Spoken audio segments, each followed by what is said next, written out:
Good afternoon, dear faculty. It's lovely to see you all here today. And welcome to today's session on contextualizing liberal arts in higher education. More specifically at FCCU, our expert for today's session is Dr. Anam Muzammil. Dr. Anam is currently working as an assistant professor in the Department of Mass Communication.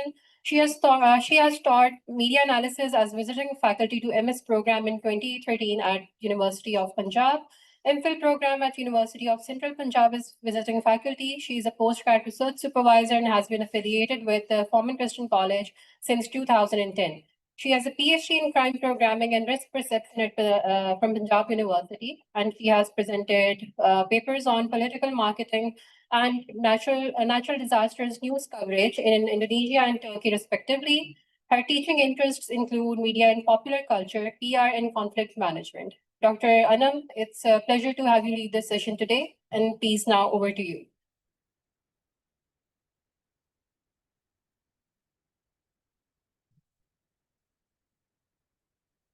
Good afternoon, everyone. By the show of hands, how many of you have just come from your class?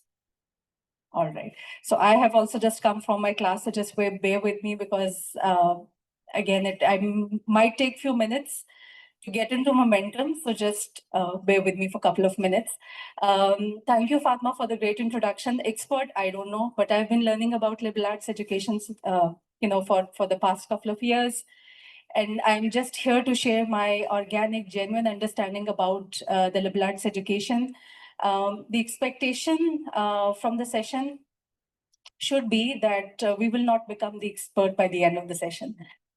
We will just start to sort of, understand that what could be possible resources we can see in order to understand liberal arts education. And if nothing else, I would like to leave you with this thought that how do we actually look at our own curriculum with reference to liberal arts education. So I developed a sample, which I'm very excited to share. It's not perfect, but I have taken some help. It's AI assisted. But it has really given me some very remarkable, reflections about how I need to see my own courses and the deficiency in my own courses when I just look at them in the broader liberal arts perspective. So without further ado, and by the way, I'm also head of Academic Advising Center. I take a lot of pride being associated with the Advising Center because it has actually become one of the most important offices, facility resource to sort of help students understand the connection between liberal arts education and their life and academic goals.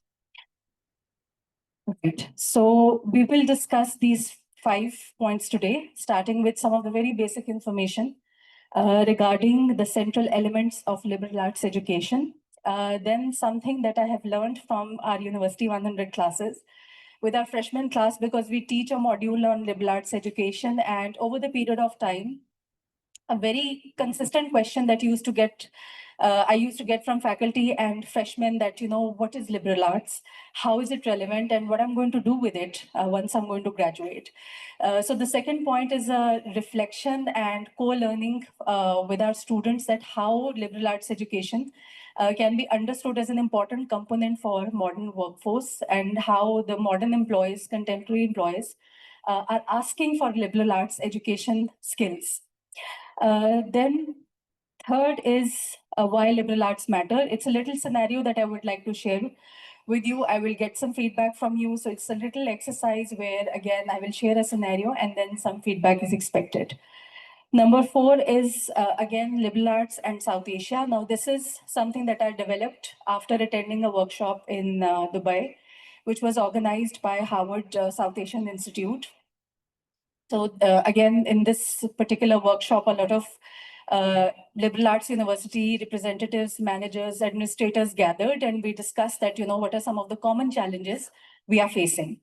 And I will end with FM Reimer's 13-step protocol.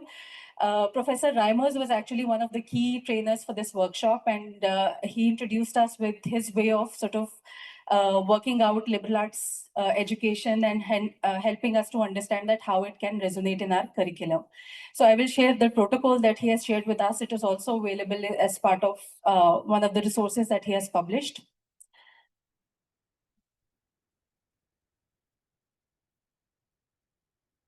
Right. So as far as central elements are concerned, I think I would like to share one small experience. In our University 100 classes, we do this exercise where we try and gather a lot of, TED Talk videos of experts and see that what are some of the common, challenges, issues, and core principles that experts are talking as far as liberal arts education is concerned. So some of the most central elements that are relevant to modern education could be seen as follow. Philosophy, of course, an education that promotes critical thinking, that promotes ethical reasoning, ability to understand our decisions and their ethical implications. Then curriculum, again, looking at our curriculum across disciplines. Again, this is something very important because liberal arts education, and this is the point that we are trying to make, it's not a bunch of courses that are put together and then thrown into the curriculum and be labeled as liberal arts. Liberal arts education has to be taken in every course. The spirit has to be reflected across disciplines. It needs to be reflected in each and every course. So a lot of universities have this model where they label some courses as their liberal arts courses, and these are like specific courses that students take. Are they able to draw connections with those courses and their rest of the curriculum? Does it make some kind of interjection with the rest of degree program? We don't know. But at least in FCCU, we do understand that general education or bunch of courses do not only define the liberal arts. It's the spirit of the entire program, and that's exactly what curriculum should reflect, that each and every course that we teach at FCCU should be reflective of the spirit of liberal arts education. Then learning context. Most importantly, as far as liberal arts education and its spirit is concerned, a lot of that also takes place outside our classes. So how do we connect the experience that is in class with outside class? Are we making out of class experience meaningful to our students? And most importantly, are they able to see the point? Are they able to connect the dots that the information or knowledge that they get in their classes? What is the viability of that outside the classes? What is a real world application? How it will help them to solve their problems? How it will help them to think about their families, community, and their country differently? So that is a very important element of liberal arts, that are we able to make that connection? Are we thinking of our education and curriculum beyond our classes? Are they able to connect those dots? Simple everyday issues, are they able to solve? So again, most importantly, our curriculum, what exactly it is doing to the problem solving ability of our students. Is it building resilience? Is it helping them make better connections in the world? So that's a very important question that we need to ask as far as our LAE curriculum is concerned. Pedagogy. I think that is also listed as one of the key challenge in South Asian institutions across South Asia, that pedagogy is the major challenge. We love the courses that we have on paper. We have everything, sorted out. But when it comes to delivering it, when it comes to pedagogical reflection, when it comes to thinking of learning opportunities, assessment opportunities, are they also reflective of the liberal arts education? So I think these 5 central elements will actually leave us with a lot of homework to do. So it's a lot of introspection. So it's this course that I teach every fall, is it reflective of the spirit? Does it have long-term goals? Is it connecting any dots for the students beyond their classes? At the same time, how I am teaching this course. Is the pedagogy engaging enough? Is it student-centered? Does it incorporate student reflections and student feedback? And most importantly, I think when we will get to a point when we are discussing Reimer's framework as well, one of the key elements that he identifies, that how big students are as a stakeholder in your courses and in your curriculum, at what level you take their feedback, how open we are to these feedbacks, how strengthened our formative assessments are, where students come in terms of our curriculum, decisions. So that is also one of the questions that we need to ask, that do we think that students are stakeholders to our curriculum at FCC? If not, at what point we do make them a stakeholder? What kind of feedback we gather? If we don't gather it, then what kind of implications it will have? So that's that. And then finally, administration. So every, like in liberal arts education system, most importantly, every every piece of the puzzle has to fit together. So it can't really be that I'm talking about liberal arts education. I'm giving amazing experience to my students outside classes. They are learning, they are making connections. But the campus is not of, there are not structures, they are not built technology infrastructures, they are not supporting infrastructures. There is no academic freedom, there is infringement on their, on their intellectual freedom. So then again, it is contrary to the spirit of liberal arts. So again, taking the debate forward, that it's not only about in-class, out-class experience, the entire campus and the kind of administration that we provide in our campus should also be reflective of it. It could be building resources, it could be conducive environments. And I think we are just at the right place to sort of discuss this point, because this entire center, if you look at it, it's a beautiful facility which really reflects of the administration's ability to understand that, our curriculum, our administration should be able to support our liberal arts education. I mean, I'll just give you one example. The offices that we are given, the consideration that students need to have privacy when they discuss their academic matters, the training that we have provided to our staff members, the everyday issues when we think that students are important, their feedback is important, we need to look into their concerns. All of that collectively falls under the administration's consideration and all of us's consideration in making this campus administration more liberal arts friendly. So that's another central element that we need to look at. All right. So this is actually a little piece of work that helps us understand that why liberal arts education is relevant. And I think if you have taught liberal arts as a component in University 100 or otherwise, if you had these discussions, one constant question, and especially in South Asian context or maybe in other contexts always, the discussion related to liberal arts sometimes becomes very politicized. And, do we see a point? Do we not see a point? Should we be experts? Should we be, again, promoting liberal arts, universities who are abandoning their liberal arts programs? So everything is in the mix of discussion. I was just reading this article a couple of days back where one of the liberal arts programs in one of the very popular South Asian countries has rolled up. And then again, it leaves you with discussion and doubts. But I think most importantly, despite that, this discussion that should we have a liberal arts graduate, should we have a subject specialist expert in a particular subject? So that debate will continue to happen in liberal arts. But I think what these reports are doing for us, they are actually consolidating a viewpoint of the employer, that finally when we have to prepare these students to be out in the market. So these three reports, one by one, came after 1 year after the other. They're collectively making the same point, which I would like to pay you to pay a little attention to. So if you see this report, which is released by AAC&U, which is Association of American College and Universities, one of the major takeaway from this report is that 36% employees favored and 44% employees somewhat favored liberal arts discipline. So which means if you put them together, a lot of employers do have a preference for a liberal arts education program. And Ramesh, if you can put that infographic.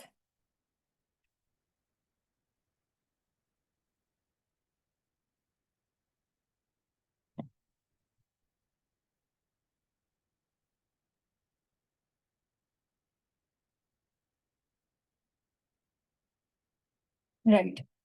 This report came out in 2021. I also shared that in the session in February. So this will actually give you a list of skills that are very critical to liberal arts education. And if you look at the percentages, all these skills are favored by employers. So again, debate aside that a liberal arts graduate versus an Ramesh, can you please?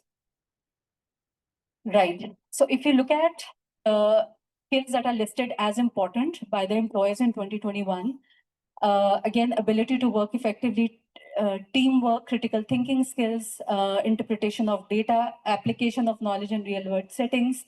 So all of these skills, which are essentially also reflected in liberal arts education, are favored by most of the employers. Some to a great extent, some to somewhat extent, but they are favoring that we need to have liberal arts education curriculum. And these skills are very, very, very critical to our liberal arts program that we teach to our students. Another report which was released in MIT by MIT, if we can go back to that report, yes. So in MIT, human skills metrics, which was released by MIT, I think 2022 was the year. And this was actually, and now they are sort of trying to contrast that if we take this metrics, which is a metrics for the students to gain essential skills to be successful in their life, then let's just see it versus liberal arts and a person who has come from an expert subject, system of education. And if you go back, can you go back to the slides, please?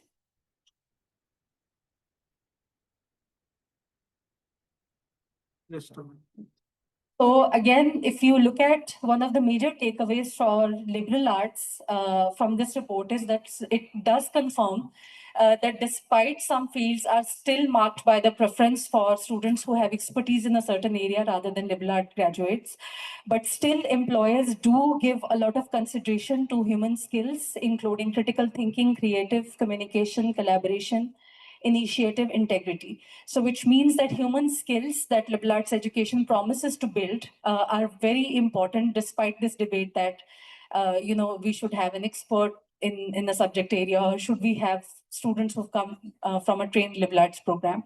So there is a substantial, again, evidence that reflects that these human skills are still very core to our workforce and our employees. This leaves us with the third report that has come out in 2023. And that is also, I think, yeah. So that is also a very interesting take that most of the young employers, now in this report, what they did was they did an analysis versus employers 40 and below, and then employers who are 40 and above. And you could see a stark difference in the report. I think it's a 41 page report, but they are trying to actually sort of make a point that employers who are going to be future workforce, again, who are going to take the workforce governance and leadership forward, they are preferring liberal arts graduates. They are preferring people who have people skills. So that is also a very important indication that what we are trying to do here is, and the point we are trying to make is actually backed by data and research. So all of these three report highlights actually consolidate the same point, that it is important for us to sort of evaluate liberal arts education and the value of the program for the real world. Moving on to, right. So in our sort of understanding of liberal arts education, as we are talking about, I think one thing that we continue to sort of associate with liberal arts is connection, that, draw connection, see if there is an application. Take the theory beyond just the theory and see how it is creating a connection. So connection really has become a most important word, at least for me, that when students are able to see the connection of what they, what they go through in their classes. So that connection is very important. And most importantly, when we discuss the spirit of liberal arts, that connection has to also be interdisciplinary, that we are able to see the connections of the real world problems, not just within our domain, but again, several other domains. So how a liberal arts graduate is more prepared to see the world problems in a more interdisciplinary or multidisciplinary manner. This is just a scenario that I would like you all to go through. If you can see it, great. Otherwise, I can read it out to you. So first I'll give you some time to read the scenario, and then we will go to the second part where I'll take your feedback, and then we'll see that how it is connected to the point of importance of multidisciplinary understanding. If you,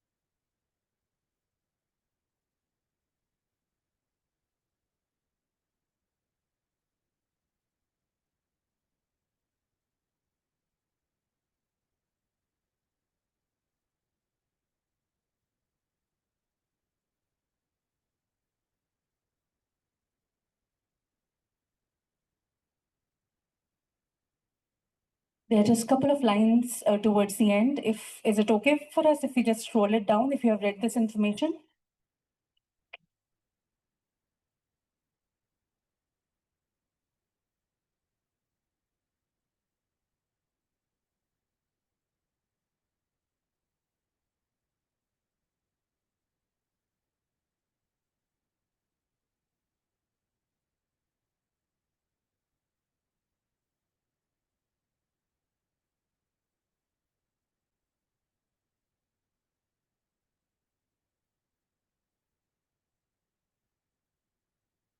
Are we good?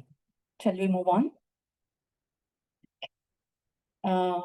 Ramesh, you can, right at the bottom, I'm sure it's not very readable right now. So this paragraph is taken from Reimer's book, which is Empowering Students to Improve World. And he has done, it's a very practical book. It has a lot of hands-on training material for us to understand that, let's see if we want to build global education as a competency into our curriculum. So what all we can do. So we'll get to that part of training module a little later, but you have the scenario in front of you.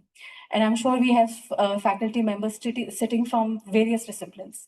I would like any of you to volunteer and just tell me what is the major takeaway for your discipline? Like, what did you figure out from this piece of information that in your discipline, maybe psychology, sociology, literature, history, what is the major takeaway for you? What could be your possible contribution when it comes to a situation like that?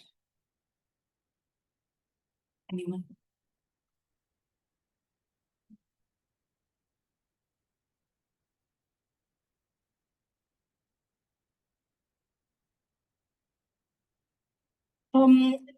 Climate change and co-critical literature is part of English studies at an advanced level. So, as the passage mentions, how climate change is actually leading students and others to think beyond the boundaries. We are exploring literature and how literature documents this process, and how literature can actually help others to understand the problems of the dislocated people, what are the rights of the dislocated communities, and what do we lose or gain whenever there is a climate disaster. For example, there has been a divided opinion regarding the construction of dams, especially when there are floods. There has been a very popular push for the construction of dams. But then you have to see the problem from the other side as well. If you are a critical thinker, you also have to look into the loss of heritage, culture, mythology, and local indigenous knowledges which are swept away whenever a community is dislocated. So literature can do a lot in this particular field. I think this is an excellent reflection, and that's exactly what we are aiming at. That, when you look at it from a multidisciplinary perspective, a problem which is so visible, which is so happening right now, which is so relevant and so global. So how do we take a multidisciplinary look at it? Anybody else? I would just like to take a couple of more feedbacks before we move on. Is there a feedback? This is ma'am. The same thing, but at a much simpler level, because we're not going into literature to that extent. But our students love parties. I'm with the CLD, which is the remedial English program. They love parties. And so each year we try and do something. 2 years ago, we did International World Rain Day. And next month, we're doing International Mountain Day. So this is an excuse to bring in some of these things which have just been mentioned: climate change, the effect on the people of those areas, on the habitat, on their income and things like that. But at the same time, showing that there's a certain universality to problems. And we're also going to bring in literature. We're going to bring in old legends. If we're talking about mountains, we have to talk about K2, but we also have to talk about Mount Olympus, things like that. So it's all kinds of things: poetry, song, things like that. But there's a depth inside that we're part of this global problem. And even at this early stage in their studies, they can talk about it and think about it. Thank you. Excellent. Thank you very much, Ms. Uzma. Thank you for making my job easier. I'm actually trying to think of how to connect it to pedagogy. You just did that, just doing activities that our students love, make them student centric, If they like, again, excursions and parties, so maybe that. So I think this is also a very interesting reflection towards liberal arts, that how do we sort of, see this problem into different disciplines. But at the heart of it, we don't lose those central elements, which are again pedagogy and understanding that student centricness that has to be there when we are teaching, global problems. And absolutely, there is universality. Liberal arts education is not Western, it's universal. It is not for the West to do, it is everywhere. And the kind of growth that liberal arts education has seen in South Asia, particularly China, is also very interesting. So we'll again discuss the Asia part, but any other comments before we move on? Yes, please.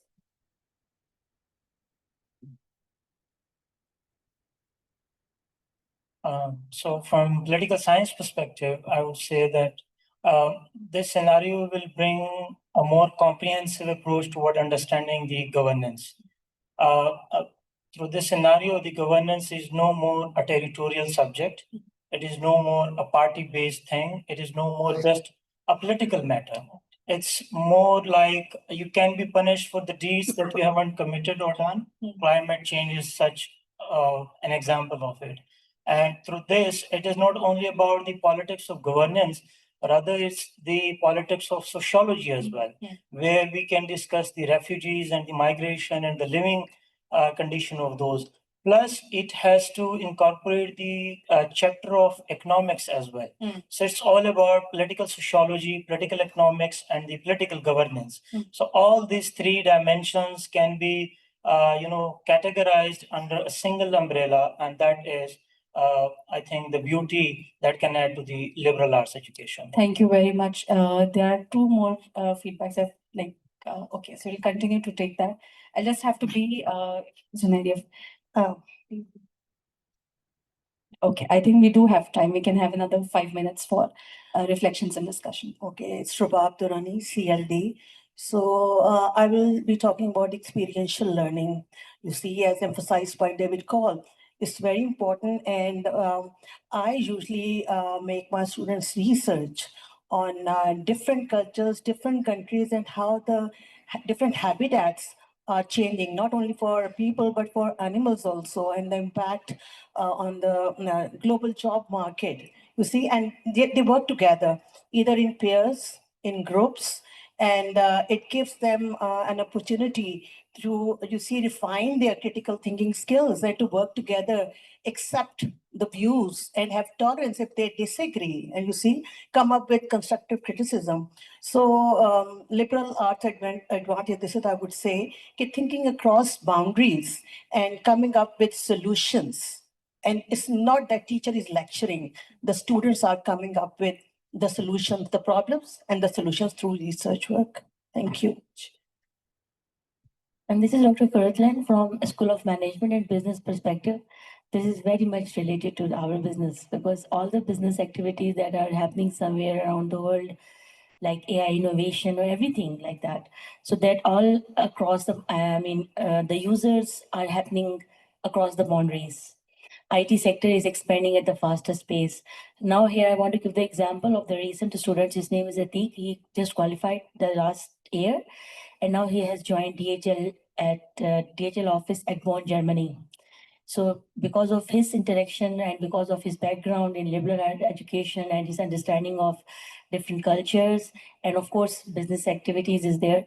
Like he has been my student for 2 subjects, business strategy and analysis of institutes. So he has given us a very feedback regarding that, regarding the fact that FCCU is supporting the liberal art education things. These things are very much prominent when you enter into the international circle, because there you will definitely get an advantage over the regular students. Thank you. Absolutely. Thank you. Point very well taken. I think we have 2 comments. We'll take 3 comments.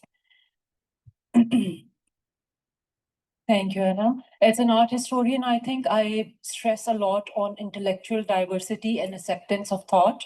And we pay attention to teaching our students that intellectual copyrights are not only for East or the West, or there is no binary, but we stress upon the idea of collective human achievement when it comes to knowledge systems. Thank you very much. Last 2 comments, and then we will move on to our next part. Yes. Hello, this is Ms. Omar from the psychology department. So this paragraph very clearly talks about climate change, and in psychology we have what we call the biopsychosocial model. So recently, going beyond the DSM and the outline diagnosis that we give to clients, right? We have new terms coming up such as eco-anxiety, climate change anxiety, and students are doing research where they're doing their thesis and sort of trying to understand how does our climate and the biopsychosocial model come together to create certain problems for people and how to come up with effective solutions for it. Thank you very much. Thank you. One last comment from Ms. Zuneria. You have a comment, okay, Ms. Zuneria, and then we'll conclude our discussion. So I'm still processing that, but being from religious studies department, I think I will just put this matter into that humans as stewards of creation. So when we talk about climate change, so our responsibility as, what role we can play or we are playing. So just connecting the whole matter with this human as stewards of creation. So yeah. Thank you very much. I think you just made an excellent point, all of you together. Okay.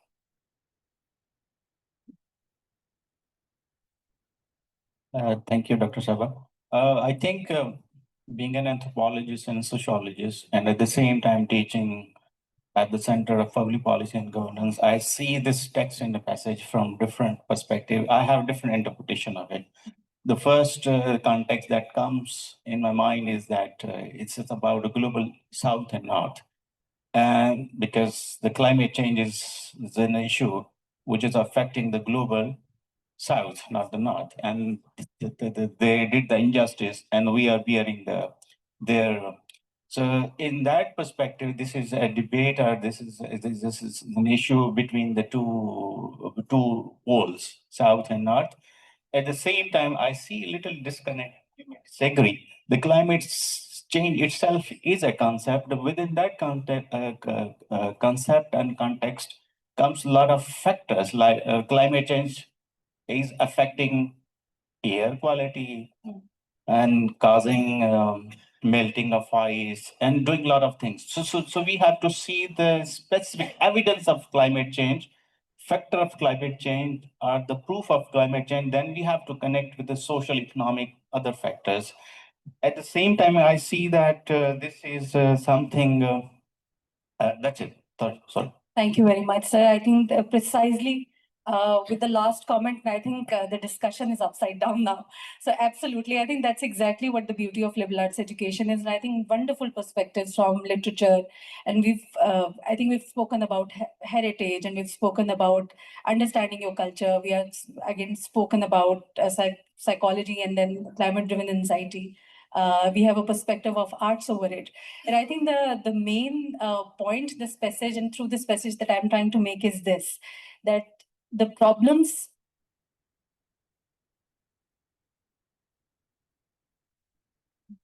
So the problems do not exist in isolation. So all these wonderful perspectives that we are talking about and multidisciplinary and different perspectives come together, whether determining it's a problem like climate change, looking at the etymology and just breaking it down first as a concept and then finding the relations and then going back to the term and etymology. I think all of that is actually what we are trying to discuss and convey across.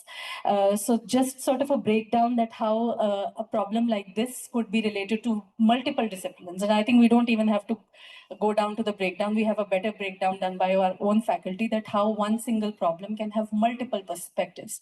And I think that's essentially what the liberal arts is, that instead of fragmenting students into boxes and teaching them only about a certain discipline and not make them see how it is making a sense and a connection across, I think liberal arts education just fills that gap. So it just comes in and helps you see that how just the problems and issues that we have at our hand in our community, in our country, in our world, how they are, there is a multiplicity to it, and how do we draw connections. So that was exactly the point of understanding a problem, which is a paragraph of problem, but just look at the amount of feedback it has invited from different disciplines.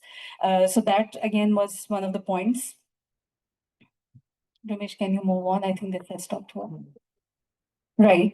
Liberal arts education in Asia, I was comparing the figures between 2020 to 2025. The growth rate in liberal arts education, or the concentration of schools, has been pretty steady, and it is between 36 to 37%. I think it is still a very good indicator that, you know, considering this politics over the liberal arts education as an American or a Western model, I think the progress is still steady and good. If we look at our South Asian perspective, Ramesh, yes, thank you. This is something that I wanted to share with you all, which was came out of a discussion. So this was a bunch of us at a workshop, and we were trying to figure out that, you know, and from Pakistan, I think I was there from FCCU. There was this faculty member from LUMS, another faculty member from Habib University. And then all of us across South Asia, we had similar experiences. We were talking about governing bodies and associations not understanding us. Again, problems of implementation, teaching training budgets, teaching training willingness. So all of these issues were put together in 4 different categories to see that, and if you look at the literature, the situation is not very different. So what I did yesterday, I was trying to see that, okay, this feedback is from 2017. Has the situation been any better? So I was looking at some of the literature that was published about South Asia in couple of last year, and then 2024 and 2023. 2 challenges have been identified as the top challenges in South Asia when it comes to liberal arts education. Structural challenges and then politics. So again, political governance, especially liberal arts education, budget, government's ownership of liberal arts program has been identified as one of the key problems for, again, more universities to embrace this program. So again, challenges are self-related, institution-related, society-related. This last one should not be society-related, it's a typo. So market-related challenges, actually. So self-related challenges, like everyday challenge that you and I face when we see that, okay, you know, this is the same course that I'm teaching.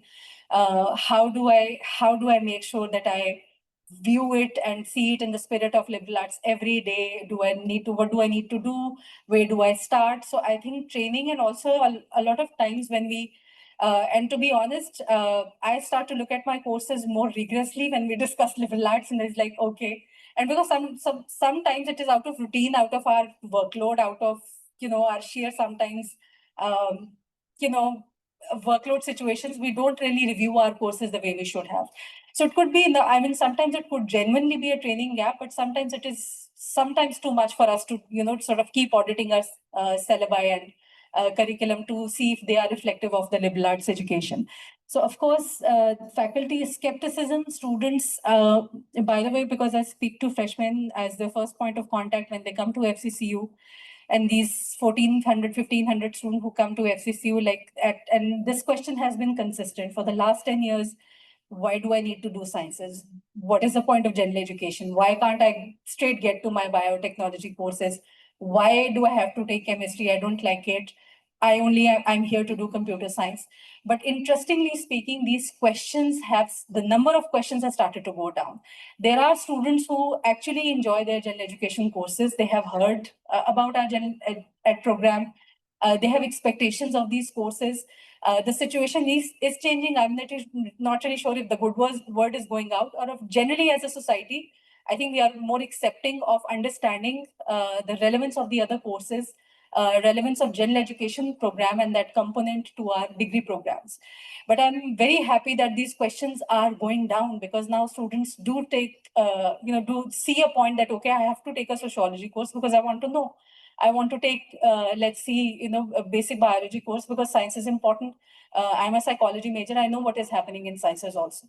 So I think that sense has is started to basically prevail, which is a good thing. But again, there are doubts. Then institution-related challenge are constant tussle with HEC, where they keep shrinking the general education component, which is really critical to our program, asking us to do certain number of credits in our major, again, have more orientation towards subject expertise and all of that. I think that is one of the challenges that we continuously to face in Pakistan also. So HEC, bringing their policy 2022, then 2023, and then maybe whatnot. Maybe in coming future, there would be a policy again about GenLed. So this constant tussle where we feel that our autonomy as a liberal arts education institute is always, it's up against what HEC is trying to tell us to do. So I think that is also not just a situation in Pakistan. India, for example, also have very strict regulations. And the gentlemen that have spoken to us from India had the same kind of feedback that, the kind of regulations that they have to fulfill, and sometimes what they want to do in their general education program, they can't really do it. Experiential learning projects and capstones and all of that, which are very critical to, general education or liberal arts program. So ownership and acceptance of that from the governments and their willingness to sort of allow universities to exercise that autonomy is still listed as one of the core challenges. Then society related, how do we see that, how this degree is going to, you give me this piece of degree and you tell me that, okay, this is you, it's going to make you a better human being. But again, how tangible would that be? Is that outcome I can see immediately in 1 year, 2 year, 10 years? So I think when we try and say that it has a great society relevance, for our students to see that society relevance is again a different thing. So there is definitely a gap where we are very enthusiastic about the value this degree carries for making them a holistic human being. But do they see it? That's again one of the gaps that we have identified in our discussion. Market, of course. Market, this can be countered with all these reports that we had from, but again, at the same time, these reports are published in USA. These are about US employers. Our perspective in South Asia, particularly Pakistan, could not really be supportive as the reports have suggested. So these reports have published in one part of the world, which again has like their homegrown liberal arts program and have been running successfully. Our case would definitely be different. And I think when our graduates go out in the market, and this is also reflected in the equivalences that they have to get. And then when their transcripts are being viewed by different employers, and then if they have, less number of major courses, and those kinds of questions we do get all the time. And that really means that we are up against the market and what market demands. So again, if our graduate goes out in the field, what others are being, other programs are offering versus our program, so unfortunately, sometimes there is this, doubt, and there is this challenge that comes in where we see that, okay, students see that as a gap, that we have not done maybe 72 or 80 major, but potentially they have done a liberal arts education program. So I think our communication that they are able to see it across that particular degree once they get it and go out in the market. So again, viability of the degree in market is something which is also a gap, that how relevant they feel that they have a degree, and do they see this as a disadvantage if somebody has more major credit hours? So those kinds of questions are still again sort of influence the kind of acceptance and effectiveness of liberal arts. 147, and I'll take 5 more minutes. Down to our last slide. This is amazing. And I'll tell you very honestly, when we have handed over this paper and we were asked to do our auditing, we had done nothing because we didn't know how to go about it. We didn't really know. So bunch of, I think I was sitting on a table with faculty members from Bangladesh, and then we had some from India, we had some from Pakistan, and we really didn't know. We have this program that we absolutely love and we take a lot of pride in, but when it really comes down to sort of taking that program and auditing it to understand the liberal arts gaps, I think we were not trained on it. So I wouldn't hold it against anybody, because again, there is a significant training, and then, to understand that how we need to look at our syllabi in terms of its liberal arts value. So this protocol that was handed over to us was published in the book. And by the way, if you look at the book, it's like every exercise is listed and every step is listed. So what this protocol was asking us to do, it had about 13 steps. And basically it was trying to actually ask us the most relevant question, that the course, if you teach a course, again, how did you develop that course? Is there any leadership, some collaborative effort, some curriculum review that has happened, some feedback taken from students, faculty, peers? Second, again, how do you make sure that this course has a long-term goal? If you continue to teach that course, how do you see that after 5 years, 10 years? what is the long-term goal of that course, and bunch of other important questions about knowledge, skills, disposition, and then aligning the curriculum to the liberal arts spirit. So what it did was that it has taken one goal, which is global education and global citizenship, and it tried to do that how each course that we were teaching at that point in time, how reflective it was of global education or global citizenship. So this was like the first ever experience to sort of look at our curriculum so transparently and identify the gaps. And before even able to audit the curriculum and to see the gaps and see the transparency, I think the first challenge was this need that we need to do the audit, this need that we feel that, okay, as faculty, it is our job. In departments, it is the job of faculty that we conduct these reviews, we collect feedback, we see how it is connected to the long-term goals. We see if we have knowledge, skills, and dispositions embedded into the course according to the liberal arts spirit. So these are some of the important questions that this protocol was asking us. How did we do on that protocol? I'll tell you very honestly, not great, because again, a lot of things that we were doing were great. But were they all reflecting the protocol indicators? Maybe not. So that also basically gives us a major sort of feedback that how do we need to look at our courses from our liberal arts goals and their perspective. Not every course you teach is going to fulfill all liberal arts education courses. It's not the goal, but at least there are some that should be defined. So I did create a sample information, if you can pull it up.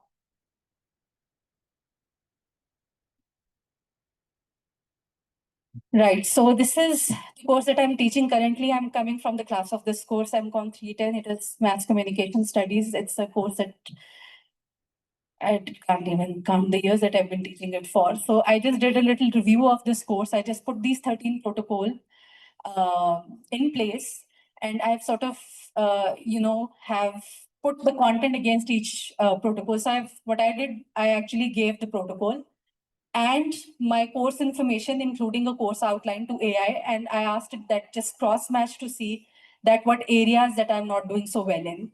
And if you scroll it down, it's a like whole document where it says that you're not doing well here, you're not doing well here, this is your strength, this is not your strength. So it has given me like step-by-step feedback for a protocol which helps me to audit my own curriculum. What it leaves me with is some serious feedback, and I'm telling you I'm going to work on it because I think that this is something that I have not seen it coming. But it has left me with, if you can, just the last page. So this I have written as the major takeaway. Everything that this protocol was asking me to do was not in my authority as a faculty member. I cannot change the entire management around the course. I cannot suddenly ask my department to make a committee for my course. I suddenly can't ask students that, okay, sit with me and let's just do the feedback. But I've taken the goals that are important to me and I can do as an individual faculty member. So some of the problems that this assessment has actually identified. My course has a problem about limited articulation of societal impact. So genuinely, if I'm teaching a course about mass communication studies, and if my societal goals are not articulated, it is not doing very well on my liberal arts protocol.